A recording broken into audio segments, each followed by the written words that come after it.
5 years ago, nagagawa lang ako ng content sa kubo ko na kwarto. Kung mapapansin nyo, sobrang gulo. But hindi ko inisip yun. All I want is to make content. Document yung buhay ko.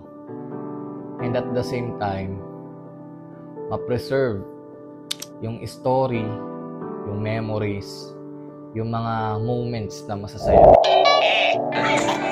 Diba?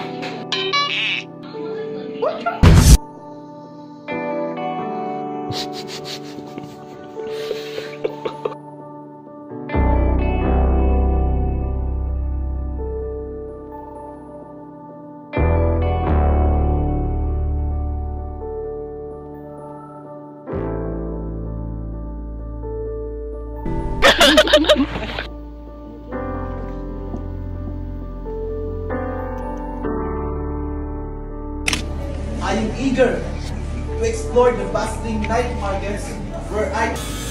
Kakal-kalan na po.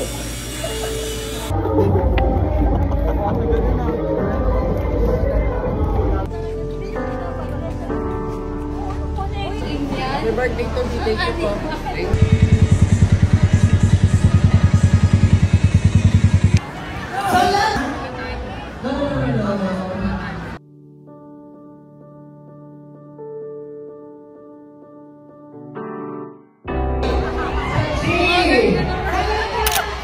But right now, I'm so thankful that because of content creation, social media platforms is nagkaroon ako ng source of income from TikTok, YouTube, Facebook, from digital products, mga brand collaboration.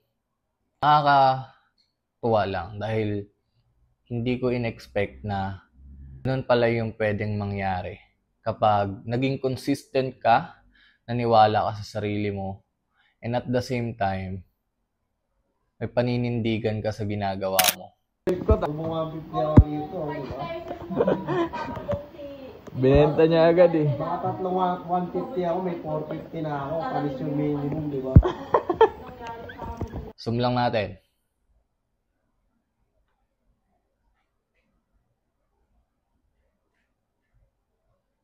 Okay na ba yan? Nakita niyo yan? Hindi ko yan mabenta. Ibayin natin konti istorya. Hindi ko yan mabenta, but yung mga kaibigan ko galing Bulacan, kung mapanood nyo yung last vlog, day 14, binenta nila yon yung ibang cups at nakakatuwa. Tapos yung kapatid ko, binenta niya rin. Guys, nadidistribute na natin ang ating mga pinagkakaperahan. Iba pa rin talaga yung feeling na gusto mo yung ginagawa mo. Hindi ka mapapagod doon, magiging masaya ka. Tulad nito, paggagawa ko ng mga digital products, tsaka pagbebenta ng mga guides, para yung ibang tao na willing talaga, edi magkaroon ng side hustles. Mag-1 week ko na ito ginagawa, pero nag-i-enjoy ako kasi gusto ko talaga siya gawin. Nakakatuwa kasi from that moment, dahil din sa kasipagan, consistency, nagbabago eh. Ang ganda nung dating.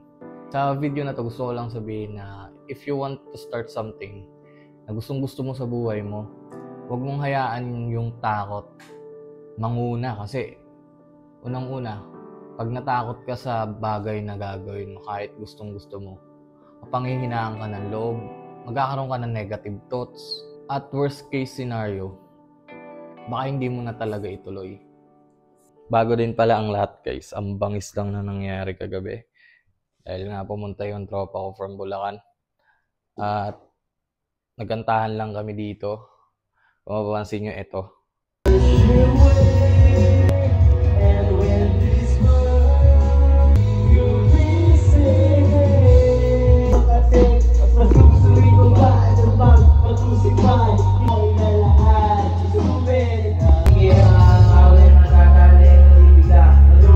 So guys, itong sala na to, nandito kaming lahat.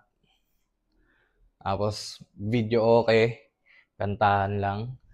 Talagang kantahan-tahan kaming ganyan, no. Ano na rin, may nalasing din. Kahit ako, nalasing din ako noon at may tira pa kaming alak.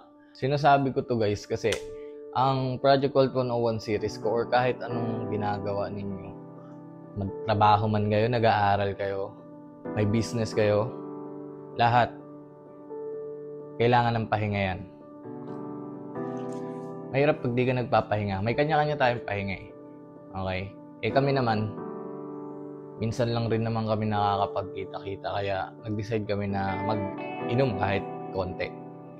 Tapos nagdagat kami, marami rin nangyari. Kung napapanoorin nyo na lang. Okay, update muna tayo sa ibang ginagawa ko. Okay, katatapos lang mag-edit. Ang gagawin na natin ngayon is samahan na si Kalea para mamalengke. Ay di, bibili ng ulam. Oh. So, samahan ko muna siya. Tatapusin na natin yung video na to. Follow for more. Panoorin yung ibang video.